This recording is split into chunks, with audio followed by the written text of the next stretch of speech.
මේ තරුණයෝ හරි ඉක්මනට මේ කෙටි ක්‍රම හොයනවා. ඒකනේ. ඒ හැම එකකටම කෙටි ක්‍රම හොයනවා. එතකොට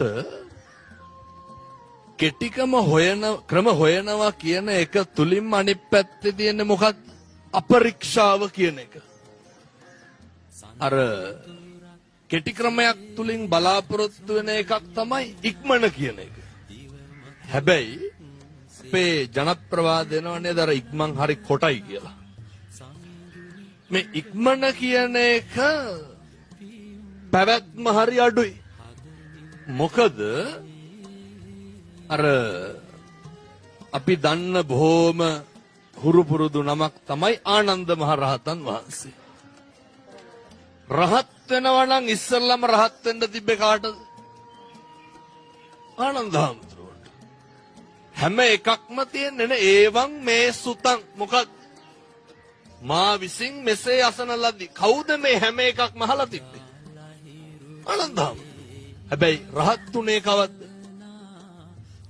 තථාගතයන් වහන්සේ පරිනිර්වාණය කරලා මාස 3ක් යනකොට පළවෙනි ධර්ම සංගායනාව පවත්තන්න ඔන්න මෙන්න තියෙනකොට තමයි උන්වහන්සේ අවුරුදු 80න් විතර රහත් වුනේ. මොකක්ද මේ ආනන්ද හාමුදුරුවෝ ලෝකෙටම දීපු සහ දෙන පණිවිඩය? මේ ක්ෂණික තීරණ, කෙටි ක්‍රම, මේ වගේ පැවැත්ම හරි කොටයි.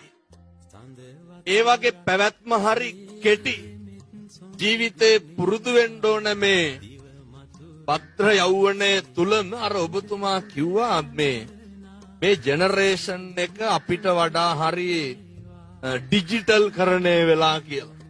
ඕකේ අනික් පැත්තක් තියෙනවා. ඉරිබොන කාලේ බත් ගන්න ගිහුවම මොකද වෙන්නේ? පිටෝගර යනවා. ඒව දරා ගන්න බැරුව යනවා. එහෙම එකක් දැන් පේන්න නැද්ද? ඒ වයසට වඩා මෝරනකොට මොකද වෙන්නේ? මේ ක්‍රමය මේ අහලක් ඇති අර තියෙනව නේද? දරුවෙකුට හැදෙන්න තියෙන්න ඕන මොනවාද? සමාජ විද්‍යාව උගන්වන්න. ආරයයි පරිසරයයි නේ. ආරයේ සහ පරිසරයේ ගැටලු මත තමයි දරුවම මේකට ඉලක්ක කරගත්තොත් වටිනවා. අපේ ප්‍රෝග්‍රෑම් එකක් තුරුණු සිත. ආරයේ පරිසරයේ තියෙන හොඳ නරක මත දරුවන්ගේ සොයා ගැනීම කෙටි වෙනවද දික් වෙනවද කියන එක තීරණය වෙනවා. ප්‍රශ්නේ වගේම ප්‍රශ්නෙට හේතුවක් බලන්න එපා. දැන් මොන්ටිසෝරි ගිහිල්ලා ඉවර වෙච්ච ගමන් ඊට කලින් ඉඳන්ම ටියුෂන් පන්ති යවනව නේද? සමහර වෙලාවට ඒ කියන්නේ අපි අර වචන කතා කරනකොටම ළමයා දෙකේ පන්ති ඒ වුණාට දෙමළ පන්ති යවනවා. පොඩි එකා දන්නේත් නැහැ දෙමළ කියන්නේ කන එකක්ද බොන එකක්ද කියලා. එච්චරටම.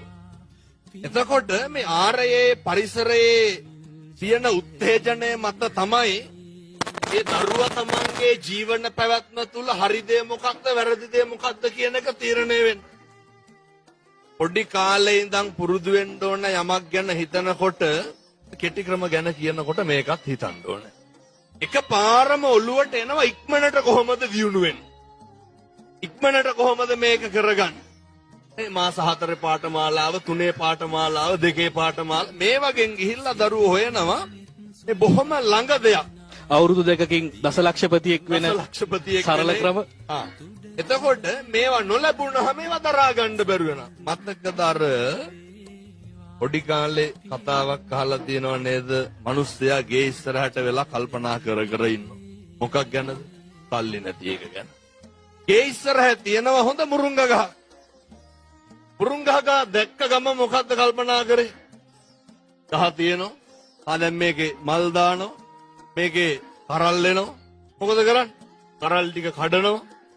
විකුණනවා, මිටි බඳිනවා, විකුණනවා, විකුණලා ඉවර වෙලා කරත්තයක් ගේනවා. පස්සේ මිනිස්සයාට කල්පනා වෙනවා කරත්තේ ගේන්න විදියක් නැහැ නේ අයියේ.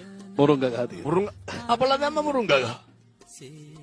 මේ මොකක්ද මේ අර ෆැන්ටසි වල වගේ නේ?